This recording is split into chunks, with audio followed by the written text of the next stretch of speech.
seria presidente do Brasil, escândalo após escândalo tem sido revelado. E são eventualmente pequenos, alguns fazem mais estardalhaço, mas eles vão minando, inclusive, o campo de apoio do Bolsonaro.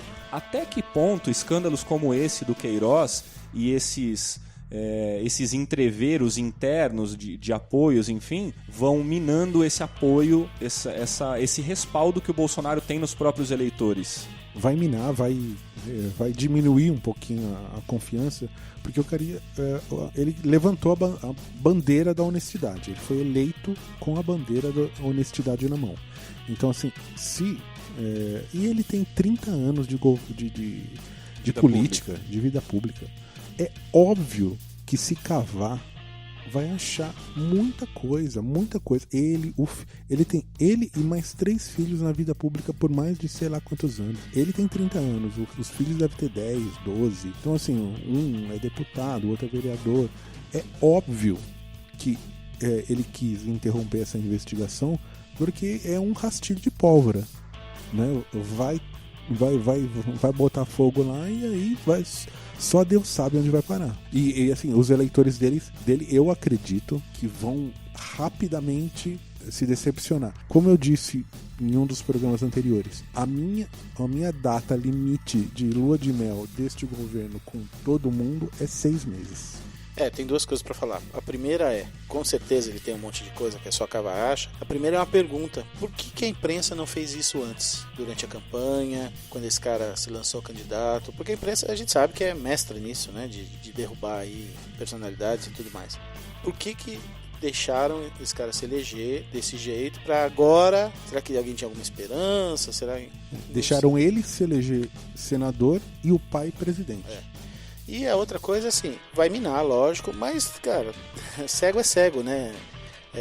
Podemos ver aí o exemplo do nosso grande, um dos caras mais inteligentes do Brasil, né? Tem um QI, sei lá de quanto, que é o Roger Rocha Moreira, vocalista do Traje a Rigor, já fez uma postagem nas redes sociais dizendo o seguinte: não, na verdade minha luta sempre foi contra o comunismo, porque corrupção é muito difícil, porque o brasileiro é muito corrupto, lutar contra a corrupção é difícil, então minha luta foi contra o comunismo. Então beleza, então assim, enquanto o Bolsonaro estiver, né, nessa seara contra o comunismo, contra o marxismo cultural, contra kit gay, contra a destruição da família brasileira, uma parcela vai continuar do lado dele.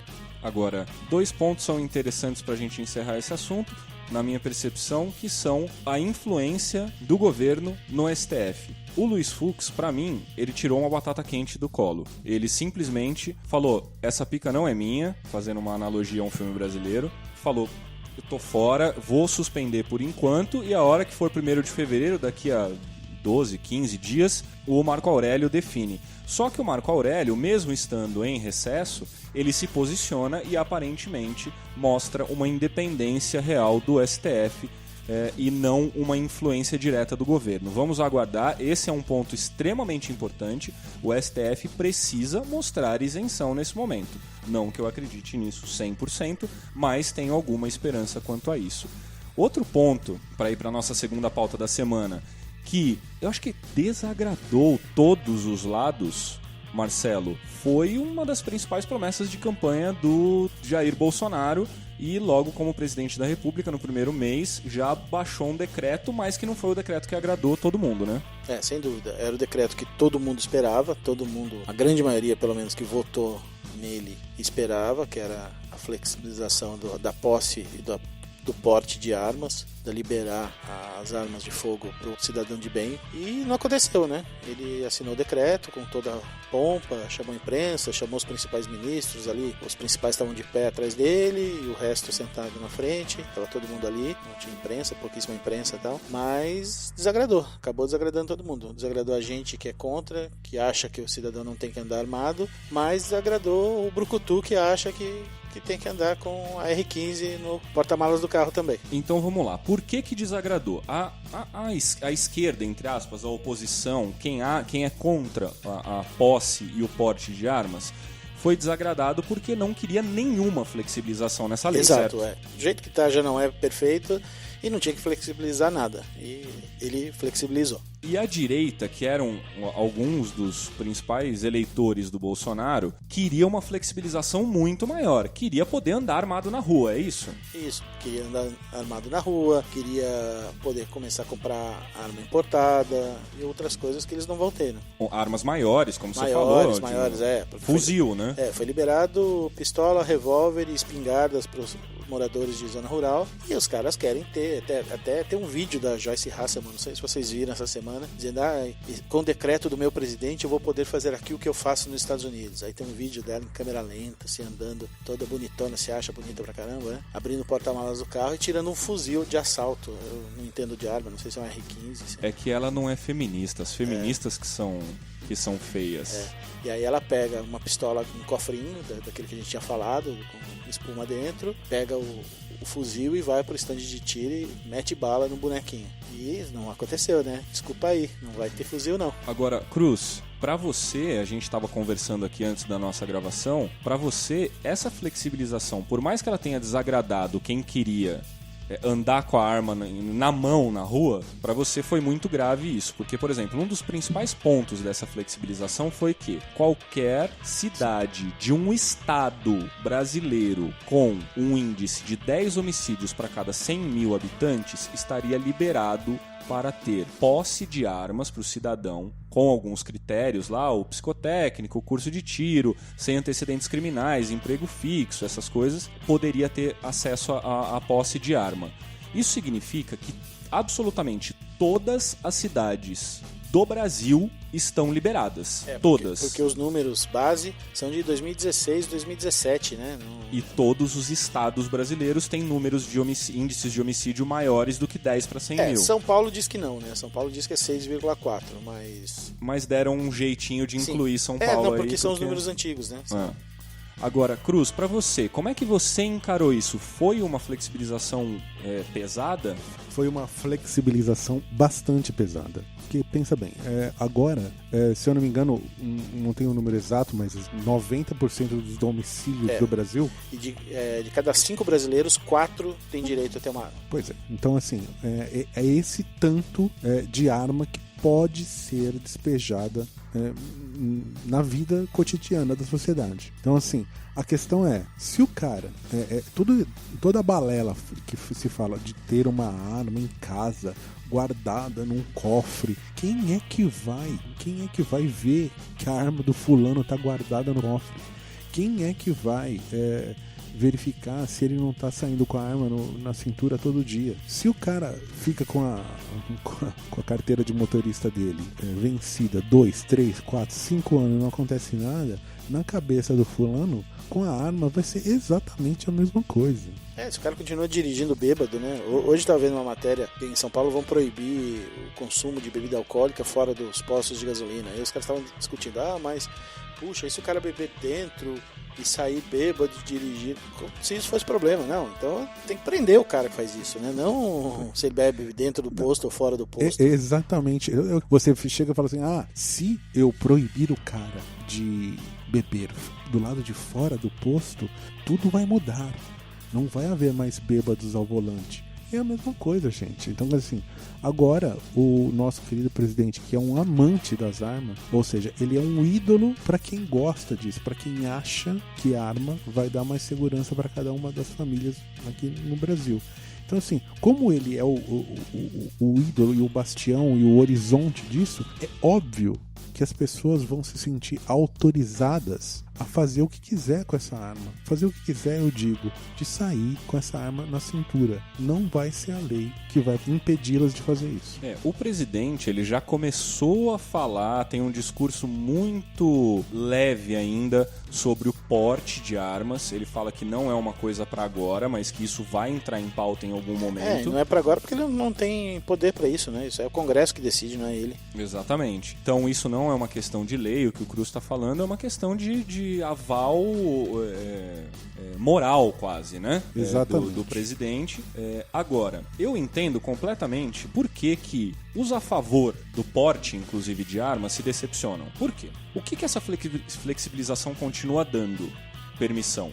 pro cara ter uma arma dentro de casa ou no estabelecimento comercial que ele for dono, mas ela inclusive precisa estar guardada em lugar seguro. Então, teoricamente, é aquela história do cofrinho lá, das crianças e tudo mais. E o Lorenzoni já disse que vai ter, quem der a licença vai ter que acreditar no cidadão, porque não tem como fiscalizar a casa de todo mundo e ver se tem lugar seguro ou não.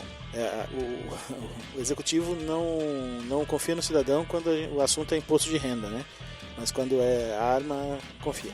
Agora, tudo bem, vamos desconsiderar essa estúpida declaração sobre confiança, mas pra que serve uma arma dentro de um cofre, dentro da sua casa? Porque assim, pra mim não faz o menor sentido, e eu acho que pra essas pessoas que querem andar armadas também não faz o menor sentido. Ela quer estar com a arma dela na mão 24 horas por dia, porque se ela for abordada por alguém, ela vai sacar a arma e atirar. Exatamente. É pra isso que ela quer. Agora, ela não quer a arma dentro do cofrinho da casa dela. Então eu acho que esse é o grande conflito. Até porque é o seguinte, se você for assaltado dentro da sua casa, eu espero que nunca aconteça, mas vai ter um elemento surpresa. Até você conseguir acessar essa arma, certo? Se você tem filhos, cara, você não vai deixar a arma embaixo do travesseiro. Você não vai deixar a arma na gavetinha da escrivaninha da sala, entendeu? Então, se você, infelizmente, em algum momento acontecer de ser assaltado dentro da sua casa, dentro do seu apartamento, seja lá onde for, você não vai ter tempo de reagir àquilo. Você não vai ter tempo de pegar a arma, carregar a munição, checar se ela está funcionando e atirar no bandido. Você não vai pedir...